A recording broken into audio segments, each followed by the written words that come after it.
Hi guys, போன விலாக்லேயே நான் சொல்லியிருப்பேன் எக் ரைஸ் வந்து நான் செய்ய போகிறேன் அப்படின்னு சொல்லிட்டு. இப்போ பார்த்தீங்கன்னா ஆல்மோஸ்ட் எல்லாமே வந்து ஃபினிஷ் ஆயிடுச்சு. என்னென்ன இன்க்ரீடியன்ஸ் போட்டிருக்கேன்னு சொல்லிவிட்டு உங்களுக்கு நான் சொல்கிறேன்.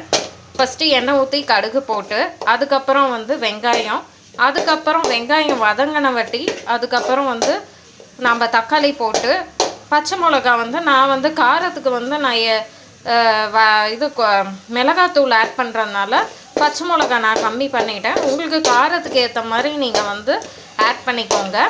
அதே மாதிரி பார்த்தீங்கன்னா இதில் இஞ்சி பூண்டு பேஸ்ட்டு, அது நல்லா அந்த பேஸ்ட் வந்து அந்த இது வாசம் போகிற வரைக்குமே நம்ம வதக்கணும். வதக்கின வட்டி அதுக்கப்புறம் தக்காளி நீங்கள் ஆட் பண்ணுங்கள்.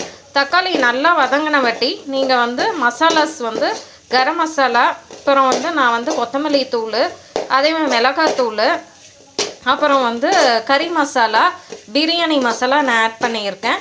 உங்களுக்கு என்ன மசாலா உங்களுக்கு வேணுமோ அது நீங்கள் ஆட் பண்ணிக்கலாம்.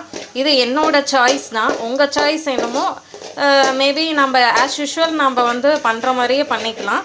இது நம்ம அனல் வந்து நம்ம கம்மி பண்ணிக்கலாம். அதே மாதிரி நம்ம ஆல்மோஸ்ட் இது வந்து ஃபினிஷ் ஆயிடுச்சு. இதில் வந்து ரைஸ் போட்டு நம்ம அப்படியே வந்து நம்ம சாப்பிட வேண்டியது தான். ஆல்மோஸ்ட் இது நல்லா வதங்கிட்டே இருந்தால் தான் இந்த மாதிரி எக்கு வந்து வரும். ஓகே கைஸ், எக் ரைஸ் வந்து ரெடி. இதுதான் என்னோடய ப்ரிப்பரேஷன், எக்கோட ப்ரிப்பரேஷன், என்னோடய ப்ரிப்பரேஷன் இது தான். உங்கள் ப்ரிப்பரேஷன் எப்படின்னு நீங்கள் சொல்லுங்கள். இதில் ரைஸ் போட்டு ஃபைனல் பண்ணிடலாம்.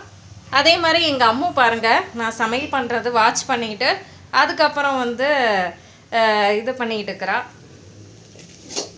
ஆல்மோஸ்ட் எல்லாம் ஃபினிஷு. அவளுக்கு கொஞ்சம் உடம்பு சரியில்லை, அதனால் நான் சமையல் பண்ணுறது பார்த்துட்டு அவள் இது பண்ணுறா. ஓகே கைஸ், இன்னொரு vlogல பார்க்கலாம்.